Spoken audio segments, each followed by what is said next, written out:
Ni hao, y bienvenidos a nuestro primer programa de Trasnochados, donde hablaremos del primer capítulo del primer libro de la trilogía del autor chino Liu Cixin, El problema de los tres cuerpos, y que ya pueden escuchar por YouTube en nuestra sección Trasnochado Books. Soy su relator Draco. Y el comentarista Insidious. Como podrán darse cuenta y como podrán escuchar en el capítulo que subimos, que ya está disponible en todas las plataformas, hablaremos sobre más bien la revolución cultural y sus implicaciones que tuvieron en los tiempos de Mao. Que es más o menos lo que trata el primer capítulo del libro.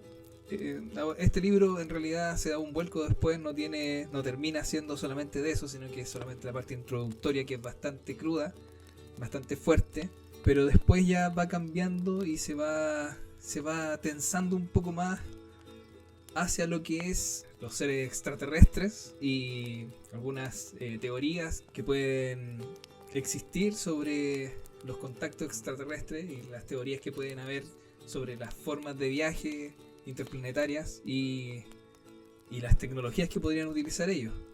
Es súper interesante el libro en este sentido, porque toma algunas teorías que existen y que han estudiado muchos científicos actuales y que vamos a ir escudriñando durante esta travesía que será el problema de los tres cuerpos. Bueno, tú, Insidious, ¿tienes algún comentario? Bueno, yo en lo personal, aunque no he leído el libro, pero lo que puedo decirte es que la introducción hace al lector desvirtuarse del propósito del libro, que es de extraterrestres y cosas tipo que para nosotros hoy en día serían ciencia ficción, más que de historia del siglo XX durante la Guerra Fría, en China en este caso. Lo que le da un cierto toque de originalidad a la historia, porque pocos libros que yo conozco, que haya escuchado y conozca, tienen ese vuelco. Empieza con historia del siglo XX de un país o de otro, y después al final las distintas historias se conectan en cierto punto y el vuelco gira hacia lo que realmente el libro se trata, que es de ciencia ficción, ufología y quizá lo paranormal. Claro, claro. Hay hartas historias últimamente que han salido, que han tenido vuelco en sus tramas y que nos dejan como la sensación de que íbamos para un lado y después termina siendo totalmente distinto a lo que pensábamos que era. Por ahí yo me acuerdo, no sé, ¿te acordáis también del Halo? Alguna vez jugamos Halo y, Sí. y empezaba como una guerra extraterrestre y terminaban siendo casi zombies, ¿cachai? Ah, con Zombies los Flood. extraterrestres, con los Flood. Los Flood. Sí, Entonces, era igual, un vuelco extraño, pero estaba todo relacionado con los Forerunners, que eso sí, después se vislumbra y se aclara en las siguientes entregas. claro, claro. Sí, Sí, un todo al final poco está sí. conectado. De hecho, en el libro te vas a dar cuenta, porque lo vamos a ir leyendo juntos al final. Vamos a ir repasando todos los capítulos juntos y al final lo voy a terminar leyendo igual. y, Ah, esa ya. es la gracia del relato al final, que yo que ya los leí, que leí los tres, ya sé más o menos hacia dónde va la historia, pero Ah, ya los también leíste los tres. conocer, sí, sí, también conocer las reacciones que tú vayáis teniendo a la medida que vayamos avanzando en la historia. Eso va a ser súper interesante y las reacciones que va a tener la gente también.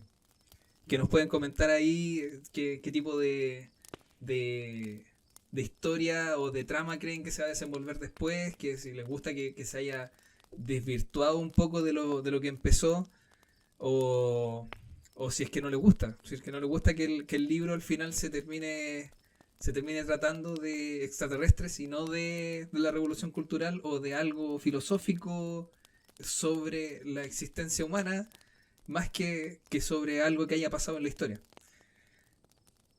Claro, eso es como lo que yo te decía, que era la originalidad del cuento, que empieza con una cosa y en realidad el libro iba para otro lado. Ese siempre fue la temática y la pauta que el escritor tuvo desde un comienzo. Eso fue parte de su receta secreta para el lector, para atraparlo, Claro, diría yo. totalmente. Bueno, y ahondando un poco más en lo que fue la historia de esta revolución cultural que en el libro se ve que fue bastante cruda. Y la historia también fue bastante cruda. De hecho, los episodios que aparecen en el libro, por lo menos la mayoría deben haber pasado como tal como se describen ahí. Murió mucha gente, sí, la mayoría de hambruna. Por ahí hay unos datos que tú tienes también que nos puedes compartir. Bueno, la revolución cultural del proletariado que ocurrió en China entre los años 1966 y 1976, año en que murió el gran líder chino, líder del Partido Comunista y del gobierno chino, Mao Zedong. En realidad, los orígenes de esta gran revolución, según algunas fuentes que he encontrado, no las voy a mencionar aquí necesariamente, pero pueden buscarlo por su cuenta los auditores que nos escuchan, porque yo lo hice, yo lo busqué primero. Unas 3 o 4 fuentes y todas dicen casi 99% lo mismo. Que esto tuvo un problema, este problema de la revolución cultural tiene sus orígenes en incluso casi 20 años antes, con Ujú. el famoso gran salto adelante que se llamó plan de industrialización acelerada que tipo plan quinquenal al estilo stalinista, pero en China. Claro. Entonces, después de la fundación de la República Popular de China en 1949, cuando se proclamó la República Popular, a la cabeza de esta el profesor escolar Mao Zedong, que había combatido ya contra el otro revolucionario chino Chiang Kai-shek desde hace por lo menos 30 o 20 años, que se interrumpió el conflicto civil chino solo por la invasión de Japón en Manchuria en el 33, 31, perdón, o los años finales de los años 20, comienzos de los años 30. Ah, mira, mira, ahí te detengo Y un poquito. Entonces Mao Zedong era profesor. era un profesor, sí. Era un Él profesor. era un profesor de básica, creo. Mira. Qué interesante Y porque en el libro al final terminan matando a un profesor. Bueno, la idea, no quiero hacerle spoiler a nadie. Si no han leído el libro, vayan al tiro a ver el primer capítulo porque es de lo que vamos a hablar ahora. Así que si no lo han escuchado y quieren escucharlo antes de hacer cualquier spoiler, vayan en este mismo minuto, paren el audio y vayan a ver el video porque si no vamos a estar spoileando toda la historia. claro, eso sería para... Ahora, si a ustedes les gustan los spoilers como a mí, Sigamos. entonces pueden quedarse y sigámonos, ningún problema. Bueno, eso Bueno, como te decía. continuando. Sí, que matan a un profesor en el primer capítulo. De hecho, Ah, verdad, puede ser verdad, verdad. una, Lo puede que ser una alusión del escritor a Mao también. podría ser, no se sabe. No, yo nunca he escuchado nada del escritor respecto de por qué matan a un profesor. Y aunque es bien sabido que Mao fue un profesor en su comienzo, en su Ya. juventud, pero se asoció con el comunismo y después se desvirtuó el tema y se convirtió en un gran líder revolucionario chino, ¿no? Claro. Bueno, volviendo a lo que estaba explicando, los orígenes de la revolución cultural china. Bueno, eso fue, tuvo su, como estaba diciendo, sus orígenes en el hecho de que el gran salto adelante fue un total fiasco y fracaso, agravado por problemas climáticos, catástrofes naturales. Supongo que haya sido un tifón, o más de uno, o a lo mejor una sequía. No he indagado más en el tema, en lo personal del gran salto adelante, sino que solamente fue tal el descalabro que provocó que provocó una gran hambruna que se llamó, la hambruna más grande en la historia reciente del siglo XX de China. Se estima que entre 15 ¿Qué? a 40 millones de chinos murieron de hambre. Entonces, eso, aunque el control era absoluto del país, no podían taparlo. Entonces, al final, Mao inteligentemente hizo una táctica muy conocida en Occidente, algo que se practicó mucho en la Unión Soviética, que era el de buscar a los traidores y a los saboteadores. Claro, pero al A final los... todos terminan siendo traidores o saboteadores. Es que no es tanto que todos terminen siendo traidores o saboteadores, lo que pasa es que, a ver, primariamente fue una táctica que usó Stalin, que en su comienzo, porque es bien sabido que a diferencia de otro dictador muy conocido, quizá el hombre más odiado de la historia, que es Adolf Hitler, líder del Partido Hitler. Nacional Socialista Alemán de Obreros, o en NSDAP, o Partido Nazi, como muchos lo dicen más corto, más fácil. Sí, claro. Hitler solamente mató a uno de sus camaradas. Stalin los mató a todos de los años 20 y se estima que las teorías conspiratorias dicen que Stalin incluso mandó a envenenar lentamente a Lenin, el gran padre y fundador de la Unión de Repúblicas Socialistas Soviéticas, o la Unión Soviética, la URSS. Claro, esto vendría de antes entonces. Claro, o sea, la táctica fue esa, encontrar traidores y saboteadores donde no los habían. Apuntar el dedo y acusarlos. Porque el hecho de que los militares pudieran haberse pronunciado, Mao los controló simplemente con matar al jefe del ejército, comandante en jefe, Claro. si no me equivoco.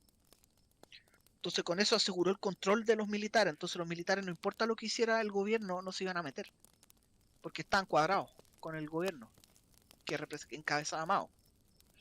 Que para mucha gente no estiman muy bien el poder del gran líder que tenía Mao en China, o Stalin en la Unión Soviética, o Kim Il-sung en Corea del Norte, o para los casos Adolf Hitler o Benito Mussolini o el emperador japonés, que eran figuras casi divinas. Claro.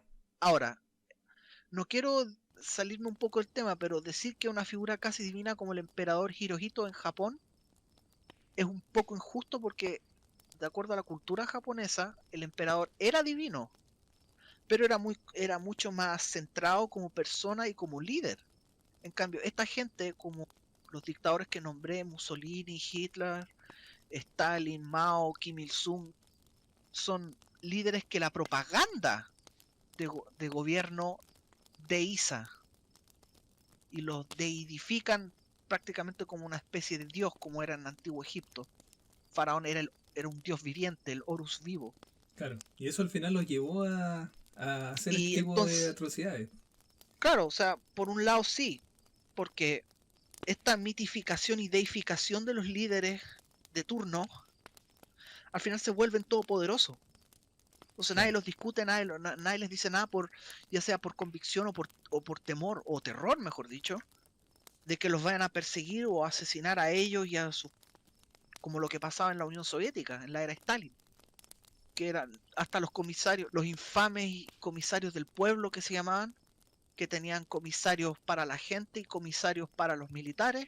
Al final, cuando un general caía en desgracia, si no se suicidaba, al final igual lo iban a tomar preso, torturar, en el peor caso, y deportarlo a un gulag, un campo de concentración soviético, a él y a la familia. Claro. Entonces, ahora, no estoy diciendo que los chinos eran tan despiadados como eran los soviéticos, porque no lo eran. Pero el hecho en sí de la revolución cultural fue que Mao necesitaba culpar a alguien más que no fuera él del descalabro que provocó el gran salto adelante agravado por las catástrofes naturales. Entonces, la maquinaria china, la maquinaria propagandística del partido, en realidad, al igual que en la Unión Soviética, que al final la culpa no era de Stalin o de los líderes locales o generales de la nación soviética, sino que eran los traidores y los saboteadores. Entonces, tristemente, el comunismo se ha hecho famoso por muchas cosas, pero una de ellas es que siempre encuentran traidores y saboteadores, y bueno, en el caso de China ellos lo llamaban contrarrevolucionarios. Sí. De hecho, ahí En el en el libro aparece una frase que es un poco extraña al principio. Dice monstruos y demonios. Monstruos y demonios era una forma peyorativa de decirle a los contrarrevolucionarios. o los que ellos llamaban contrarrevolucionarios, Sí. porque esto en esa época el maoísmo en China estaba actuando más como estalinismo. O sea, cualquiera podía ser acusado de cualquier cosa y eso podría terminar en un linchamiento Sí, de hecho los padres público, acusaban público. a los hijos a los Los hijos a padres, los los hermanos a padres, los hermanos. sí, sí, era realmente una cosa que aquí nadie le ha tomado el peso, nadie ha vivido. Yo no lo he vivido. Claro, Tú no lo has vivido, Draco. No. Y probablemente nuestros auditores tampoco lo han vivido. O sea, nadie aquí que haya mejor dicho, sobrevivido esa época de terror y persecución sin precedentes en la historia de China, o incluso en la historia de la ex Unión Soviética, la actual Rusia, y los otros 14 países en el cual se desmembró la Unión Soviética después de su caída en 1991. Los que sobrevivieron, lo más probable es que digan que fue una época que nadie en Occidente sabe lo que realmente se siente, hay que vivirlo. Claro. Era un nivel de inseguridad y miedo en el caso de la Unión Soviética, que llegara la KGB a las 3 de la mañana, te echaran la puerta abajo, te tomaran preso, y los yankees, los estadounidenses, le decían las Black Marías, las Black Marys, a las Lada, autos Lada negros de la KGB. Entonces, en el caso, por darte un ejemplo, un vecino acusaba a otro vecino de cualquier cosa, podía decir, de que era un antisoviético que estaba espiando para Occidente, o podían inventar cualquier cosa por cualquier motivo en realidad. Entonces, ahí lo únicos que estaban seguros eran los agentes de la policía secreta, el gobierno el comité central del partido y el gran líder, por supuesto. Ellos eran los únicos que estaban a salvo. Todos los demás, los millones de ciudadanos, estaban en peligro. Claro. Sí, el mismo Prácticamente caso. los depredan. Sí, el mismo caso que con Mao. Eso pasó en el caso de la Revolución Cultural China, que ni siquiera fue así en la Revolución China de 1949, cuando se fundó el país, y en los años posteriores. Sí, siempre hubo disidencia, probablemente debieron haber habido ejecuciones, tortura y todo, pero no al nivel de brutalidad que hubo en esos 10 años y los últimos 10 años de Mao en el poder, hasta su muerte. Claro. Sí, Que de tuvieron hecho, Sí, no, que de sí. hecho me extraña de que fueran solo 1 a 2 millones de víctimas fatales en todo el proceso. Porque en la Unión Soviética no hubo tanto, en la era Stalin, tanto alboroto, pero se hacían las cosas. En cambio, en China fue más caótico. La situación en sí misma era, como diríamos acá en Chile, le dieron más color. Pero fueron menos muertos. En cambio, los rusos lo hacían para callado, y fueron muchos más muertos. Stalin debe haber gobernado casi el mismo tiempo que Mao en sus respectivos países. Stalin gobernó 30 años, de 1923 hasta 1953, en que murió. Claro. Volviendo un poco al tema de China en este caso, entonces se empezó a practicar muchas cosas que en realidad ya habían pasado en otros lados nomás. Sí, el estalinismo en general como forma de gobierno más que de un personaje, se le puso estalinismo porque Stalin fue el primero en practicar ese tipo de comunismo, Claro. pero que hasta Lenin detestaba y odiaba. De hecho, Lenin dio una advertencia de que no dejaran a Stalin a cargo porque era peligroso, pero nadie nunca pensó lo que iba a hacer. Sí. Entonces, aunque Lenin y Trotsky tenían diferencias grandes, pero ambos estaban de acuerdo en que Stalin era alguien muy peligroso y que tenía peligrosamente mucho poder ya, porque él llegó a ser jefe de la Checa. La Checa, no Checa del gentilicio femenino de la República Checa, o sea, una checa, una mujer, sino la Checa de la policía secreta bolchevique, Sí. la cual se encargó de asesinar al zar Nicolás II y a toda su familia en Yekaterinburgo, en un sótano de una casa, del cual Disney sacó la famosa historia de Anastasia, que de hecho Anastasia sí existió, fue una de las Existió hijas, Anastasia. 4 hijas Sí. del zar, Sí. que se sabe que fue asesinada. Pero Exactamente. volviendo al tema de China, entonces esta revolución, el descalabro que provocó, el gran salto adelante que provocó la gran hambruna, Mao se lavó las manos y dejó que su mujer Jiang Qing, con la pandilla de los 4, como se le conoce en Occidente, lideraran esta nueva revolución dentro de la revolución ya. Entonces, prácticamente se puede decir que empezaron a buscar culpables de todos los fracasos acumulados hasta el momento y no encontraron nada mejor que repetir la paranoia esquizofrénica que ocurría en la Unión Soviética en los tiempos de Stalin. los métodos eran los mismos, el país era distinto, la época era distinta, pero los métodos eran los mismos. Cualquiera podía ser acusado de cualquier cosa en cualquier momento. Y llegaban los guardias rojos en China y te tomaban, te golpeaban, te podían torturar, que de hecho ahí te lo grafica un poco el libro. Sí. Por lo que estuve leyendo un poco y escuchando, el libro grafica bastante crudamente la demencia en la cual la sociedad china cayó. Incluso relatos de guardias rojos que en su momento eran guardias adolescentes que después estaban medio arrepentidos y contaron su historia. Claro. No, de hecho te habla de cosas tan que no se pueden creer, como que la teoría de la relatividad puede ser contrarrevolucionaria. O sea, es una teoría que estuvo a favor de lo que fue la explosión científica de los últimos años y Que al que lo final se tomen probó que así. era cierto. Sí, po, Se probó que Einstein estaba en lo correcto. claro. Entonces tomarla Pero como un método para empezar a castigar perseguir y a la perseguir población, a gente, los a intelectuales, a los los que lo, académicos, claro, a los que por lo ser enseñaban. reaccionarios. Era extremista, pues. De hecho, hay una parte ahí que dicen, que hablan sobre Dios. Que dicen si es que él creía que Dios existía. Y fue bastante ¿Ya? sincero ahí el profesor y dijo que no, pues que en realidad él no sabía si existía o no, pues. ¿Cachai? Claro, Pero, o sea, dado en esa situación en la que el libro te introduce el personaje y en la situación en la que está, claro, uno podría llegar a dudar de la existencia de Dios, que ha pasado muchas veces. Hay gente que es muy creyente y que en situaciones de peligro extremo o cuando les suceden cosas terribles o en general cualquier cosa, dudan. claro, Ahora, si hablamos en términos científicos puros, claro, nunca se ha podido comprobar en un laboratorio que Dios existe, claro. A eso iba el profesor al final. Y se tai. pero Isetai, como Sí, se pronuncia. Pero bueno, claro, lo que recuerdo de lo que me contaste del libro. Pero la cosa es que esta revolución dentro de la revolución se acabó solamente cuando murió el gran líder Mao, fundador de la República. claro.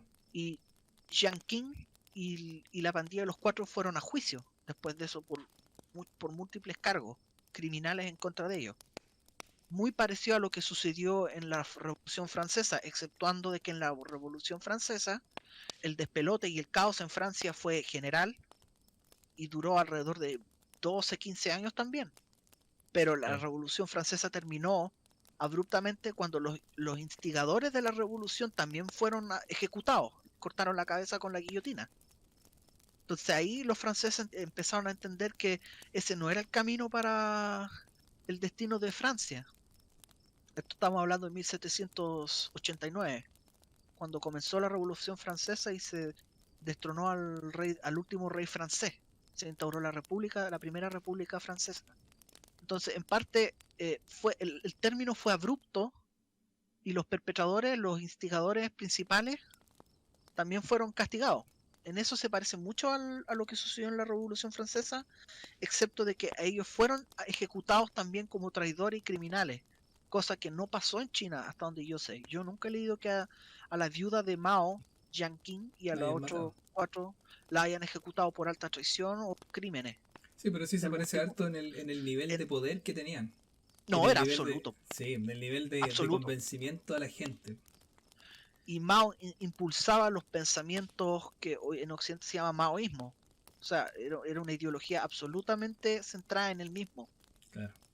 El libro Nada rojo y todo distinto eso. el libro rojo pequeño libro rojo de Mao, donde, Que era donde como su Biblia. supuestamente era como una especie de Biblia revolucionaria maoísta, donde habían muchas cosas que Mao había escrito o dicho en discurso y se lo catalogaba como verdad absoluta.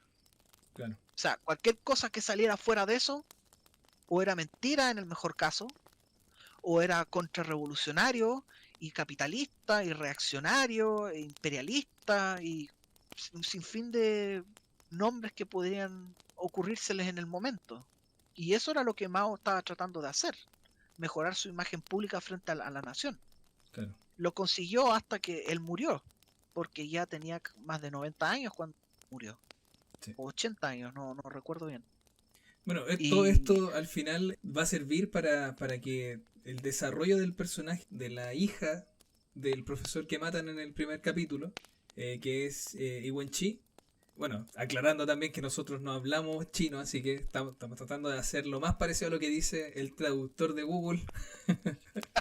El traductor de Google nos ayuda harto.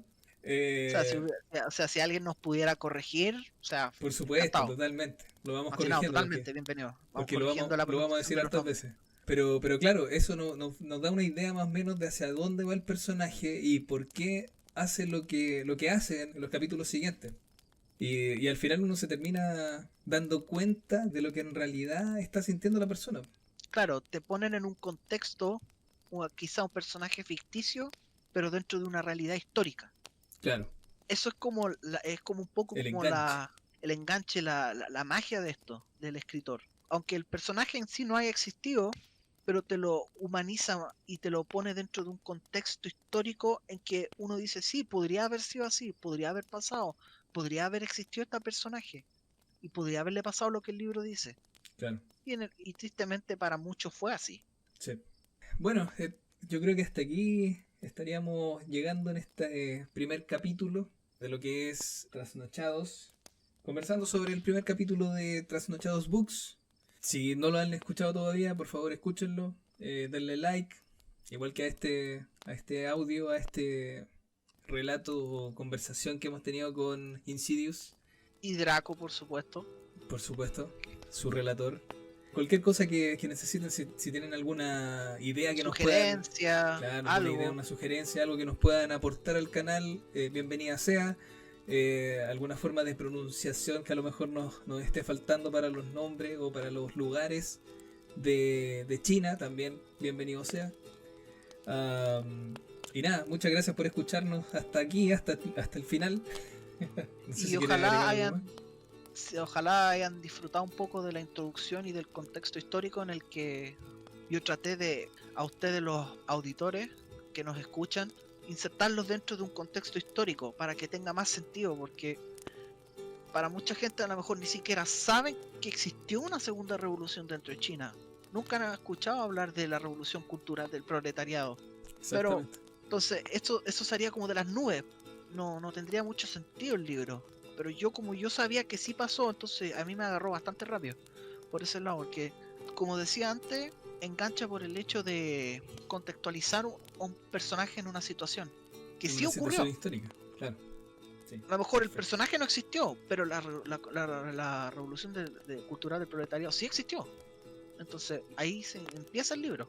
Claro, Entonces, ojalá hayan disfrutado mis comentarios y haberles dado el contexto histórico y haber hablado un poco más de historia, que es lo que a mí en general me apasiona, la historia universal.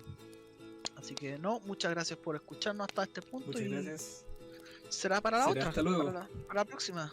Buenas. Buenas noches. Cuando son las 1:58 de la mañana, estamos grabando esto. Haciendo honor a nuestro nombre del canal. Trasnochados. Buenas noches.